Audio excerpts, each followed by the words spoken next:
Hi, and welcome back to Reflect Forward. I'm your host, Carrie Siggins, and I am so glad you are here today.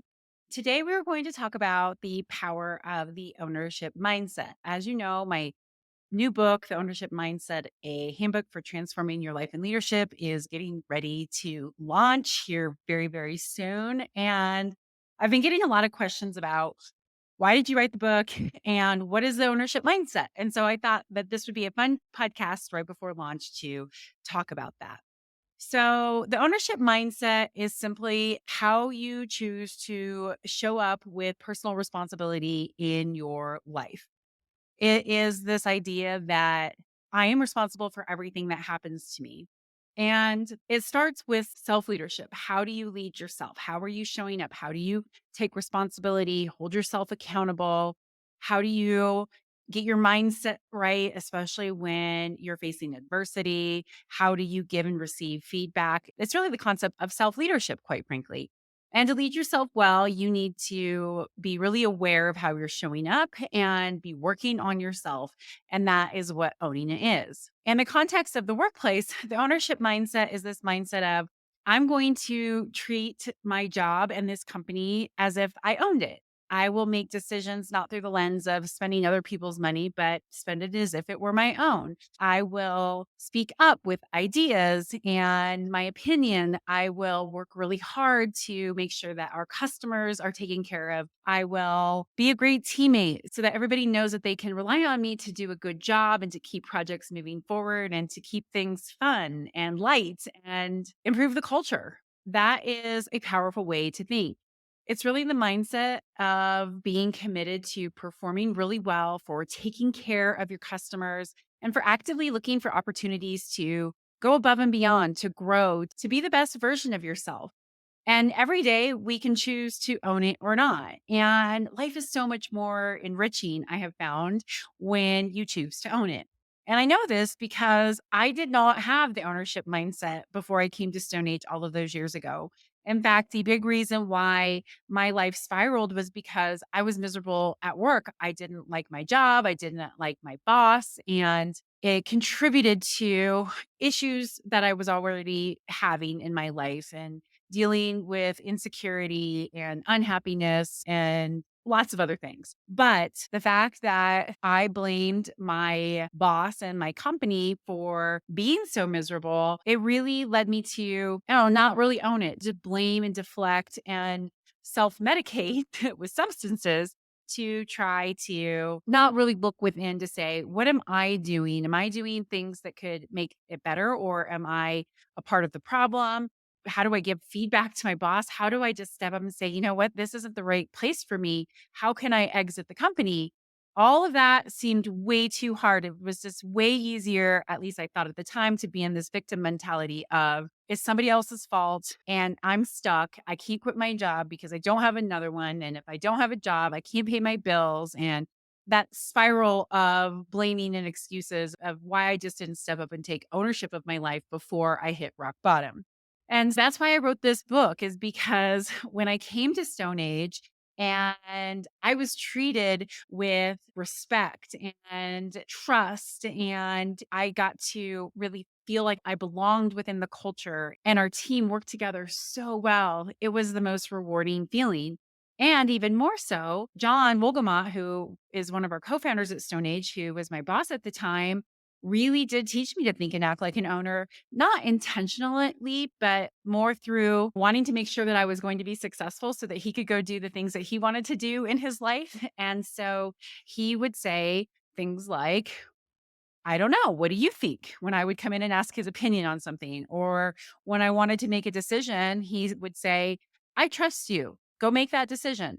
Come back to me and tell me what happens. Or when I would make a mistake, he would say, okay, what are you going to do to fix it? And how are you going to learn from this? And that autonomy and that trust that he gave me, even though it was not always easy, and sometimes I felt overwhelmed and intimidated by having to lean into figuring out how to be a leader, it made me never think about my paycheck. It made me so engaged in my work.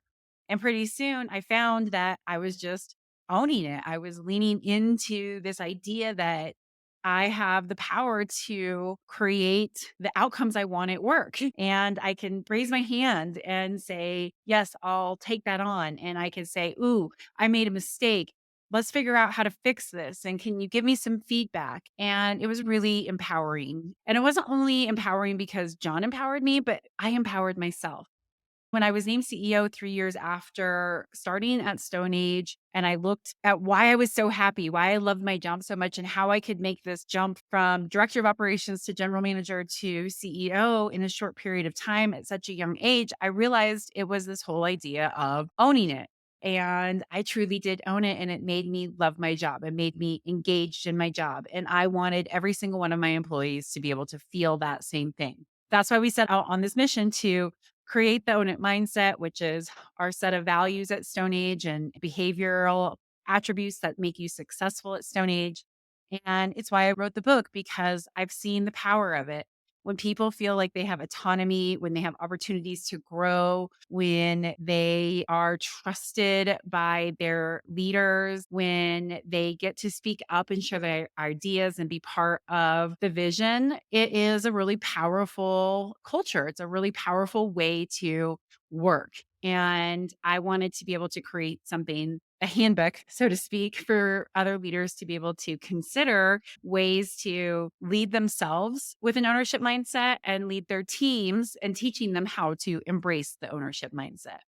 So that's why I wrote the book, and that's where it all comes from. And I really hope that other leaders can find it useful on their own journeys of figuring this all out because leading is hard. It's really, really tough right now with all the uncertainty and changes that have taken place since COVID and continuing to rapidly change due to technology and all kinds of things that this idea of owning it is really important.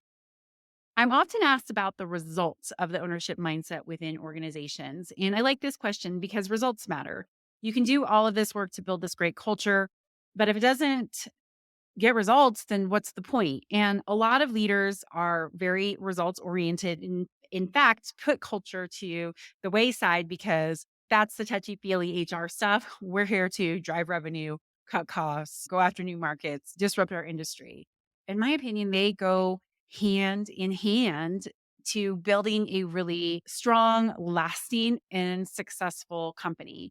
And there's a lot of research out there to support this. So I'm going to give you a couple of statistics that can help maybe convince you that putting all this effort into your culture really matters. So a survey by Gallup found that companies with really high employee engagement, which is a key component of the ownership mindset, a key result of the ownership mindset as well, experience 17% higher productivity and 21% greater profitability. Those numbers are really important. I also recently read a statistic that says the US loses $550 billion annually due to lost productivity, which is due to lack of engagement and turnover and things like that. Those numbers are staggering. If we could get that back into our businesses, imagine how much more successful we can be. And so 17% higher productivity and 20% greater profitability than your competitors or similar companies out there, that's significant. That is a real difference within your organization. I have absolutely found this to be true. StoneAge is a very profitable company.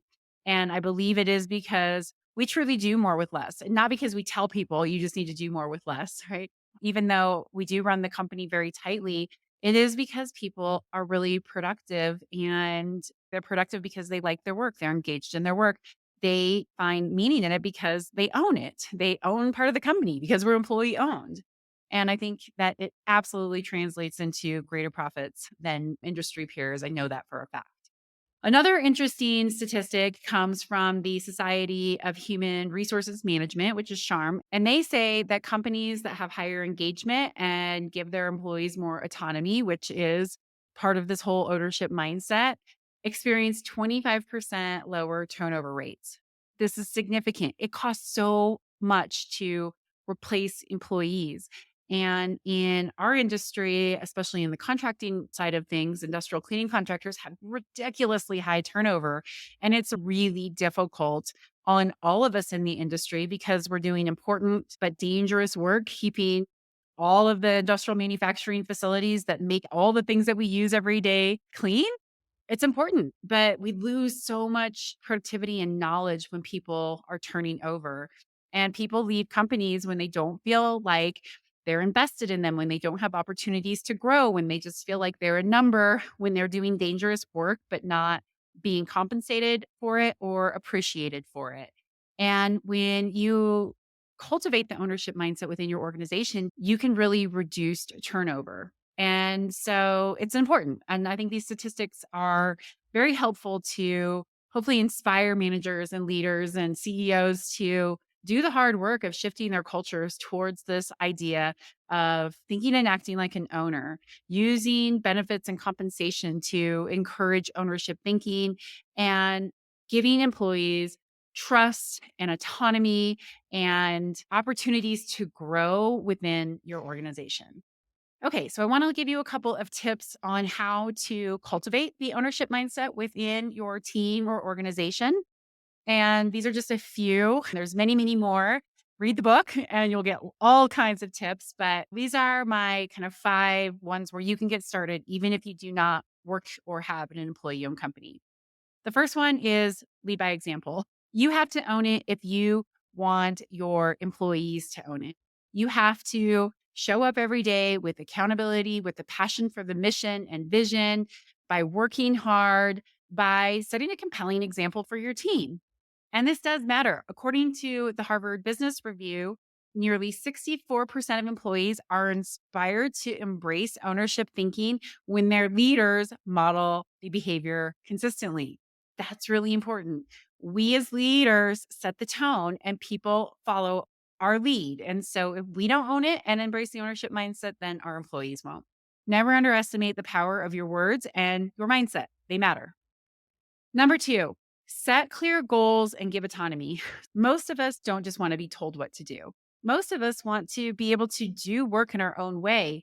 And if you have people who just want to be told what to do, either help them figure out how to embrace taking the initiative to take a little bit of a risk and try something, or exit them from your company, because you need people who want to do more, who want to figure things out for themselves, who appreciate autonomy. So, how do you do this in a way where you can feel like you can relinquish a little bit of control? Well, set clear goals, paint what success looks like. Here are the expectations, and then allow your employees to take ownership of their work.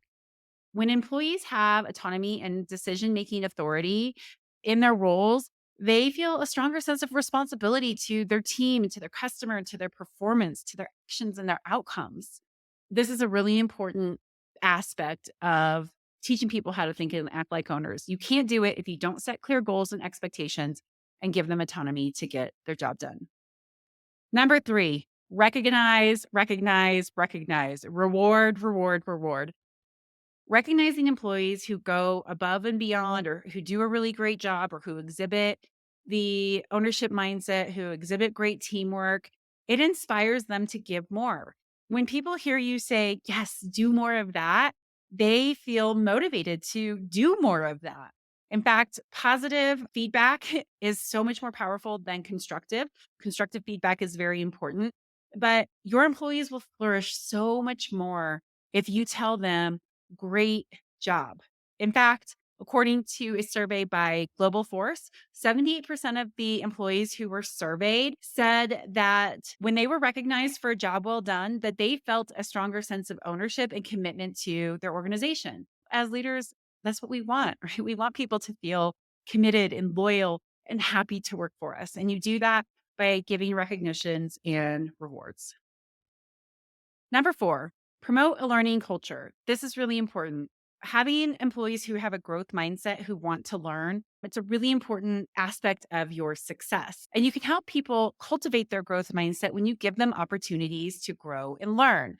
And this can come in all different kinds of forms. It can be in trainings, it can be in workshops, it can be in mentorship, it can be in well defined career development plans, it can be in giving stretch goals or new projects to take on.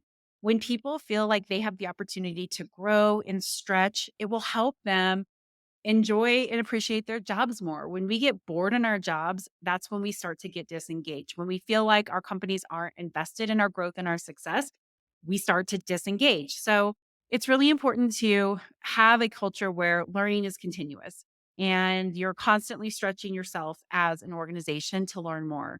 Something simple that I do, my executive management team and I read a couple of books a year together and we talk about it and we figure out, is there ways that we can implement some of the things that we learn into our culture, into our business processes and practices. And I think reading is seriously just one of the best, most amazing things about being human. And not everybody likes to read.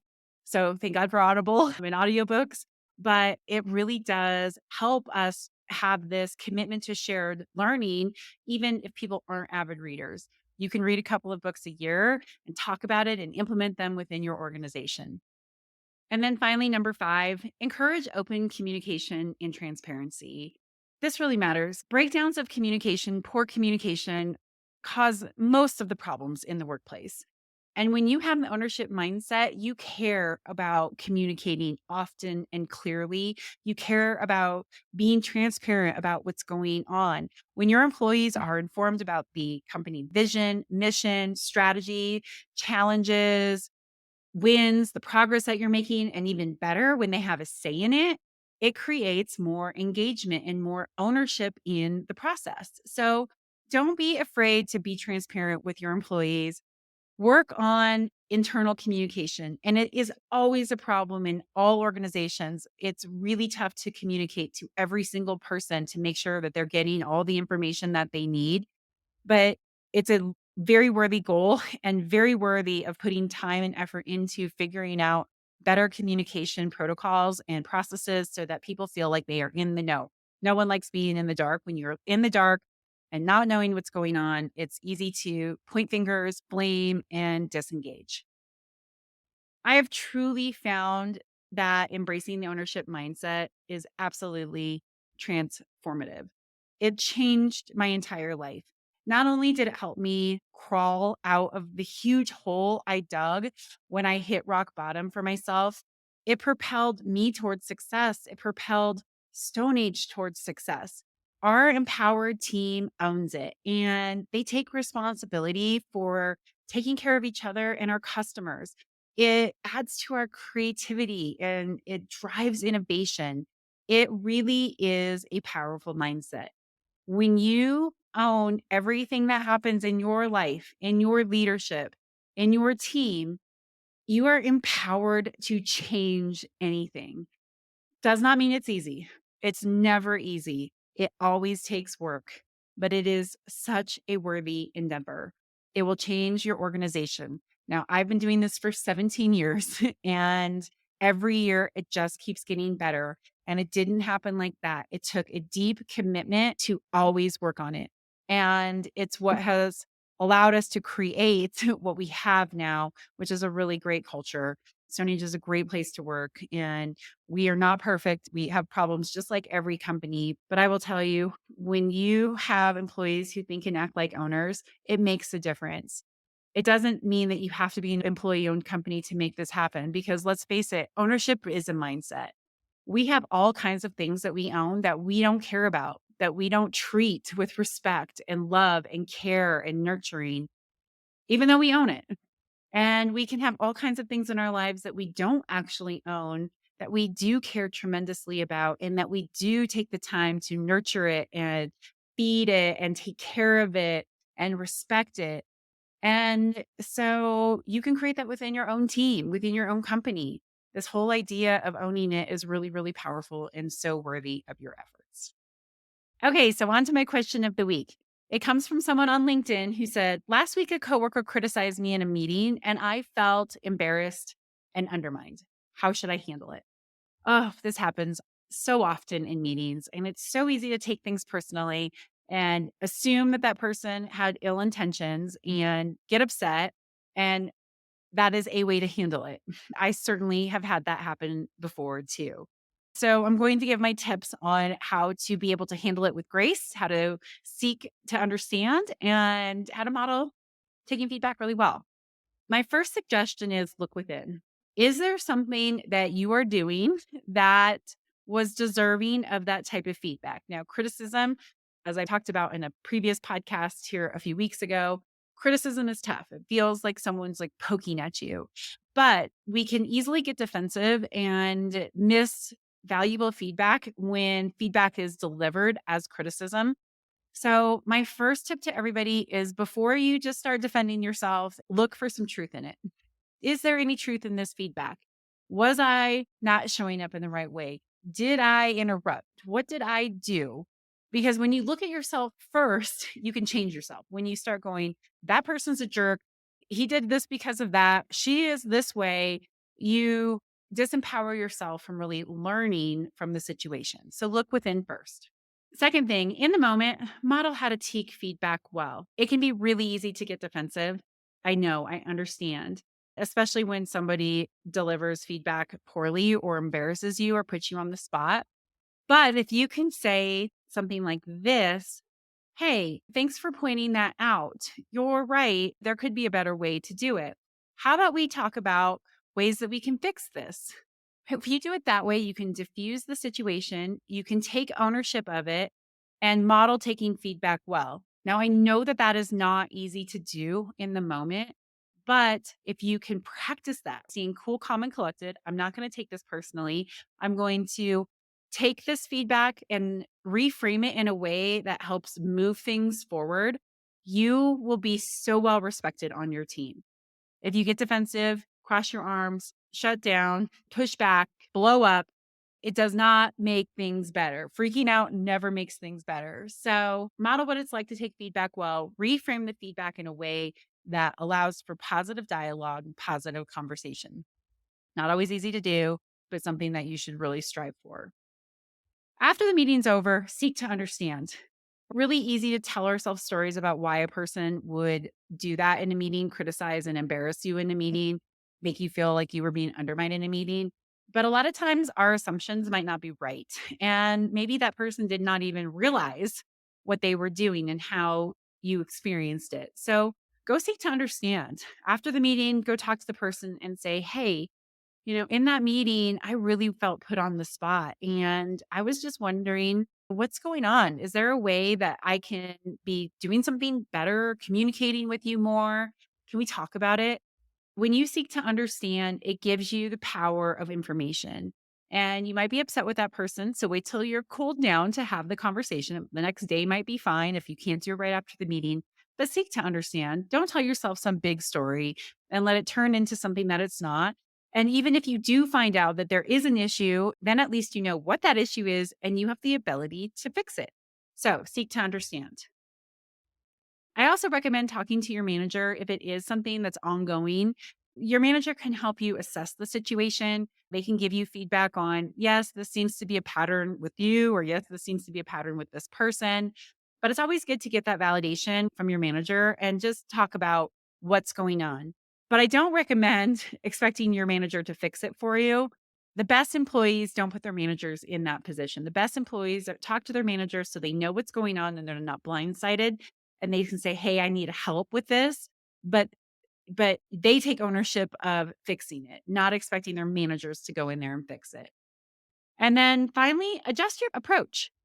Right? There are always things that we can be doing better to work with our colleagues. And the more we understand about our colleagues, the more that we can modify our own style to make it work better. And when I say that, a lot of people are like, I don't want to modify my style. I just want to be who I am. And I get that. I appreciate that. And we all want to feel that way. But we can be so much more effective when we're like, okay, I know that when people do XYZ, it annoys this person. So I'm going to modify my style so that I don't do that so that we can continue to have a productive conversation. That is masterful influence. When you can adjust your style, when you can modify your approach to build a relationship, to keep things moving forward, to keep things positive. It really is a gift to be able to do that. So don't be afraid to modify your approach and to adjust your style to meet the needs of other people, even if they don't explicitly express their needs. And my final piece of advice is don't take it personally. And I know that this is hard. When you feel embarrassed or criticized or put on the spot, it's really hard not to take it personally. Why is this person doing this to me? But what I have learned in my 17 years of leading is that taking things personally never makes things better for myself. All it does is makes me angry and bitter and resentful and unhappy. When I choose to say, okay, I'm going to find a gift in this. I'm going to use it to build a relationship. I'm going to use it to learn more about myself. I'm going to use it to help another person. I'm going to use it to seek to understand. My life is so much better. It's not about that other person. It's not about the person who embarrassed you or put you on the spot. You are in control of how you decide to handle a situation like this. And if you say, I'm not going to take it personally, I'm going to learn from it. I'm going to understand where it's coming from. I'm going to modify if I need to, but I'm not going to take it personally. Your life will be so much better. Taking things personally means you get upset, angry, resentful, blaming other people. It means you start talking behind people's backs. And that just creates a toxic work environment that might feel good in the moment, but in the long run, it isn't. It's not beneficial to you. I used to take things very personally. When people gave me constructive feedback or put me on the spot, made me feel embarrassed, I definitely wanted to defend myself and I definitely wanted to point fingers and blame them and find fault with them. And you know what? It made me just really unhappy and it didn't change the situation. And I got some really great advice from a friend who said, when you take things personally, like all it does is just make you miserable. It doesn't change anything about that person. And it doesn't give you the ability to change anything because you're being a victim. And I really thought that was powerful. When you take things personally, you put yourself into a victim mentality instead of an empowerment mentality. And you say, I'm not going to take it personally. I'm going to seek to understand. I'm going to modify. I'm going to build a relationship. I'm going to learn more, or I'm just going to let it go. That is what can improve your life. Taking things personally does not. Okay, that is the episode for today. I hope you enjoyed it. My book will be out here shortly. If you are interested in learning more or would like to buy it, you can go to my website or you can go to Amazon or Barnes and Noble and pre-order the book. If it's after October 17th when you're listening to this, you can just go buy the book. I really appreciate the support. It's been a very fun adventure writing and launching this thing, and I really hope that you enjoy it. Please don't forget to go onto your favorite podcast platform and subscribe to this podcast. You can go to YouTube and subscribe to it. I have full episodes of both my interviews and my advice from a CEO episodes there. Share it with a friend, subscribe to it, rate it, all of those things. And if you like this podcast, please go to your favorite podcast platform and like it, subscribe to it, share it with a friend. It helps with the algorithms. And I so appreciate your support. Thanks. See you next week.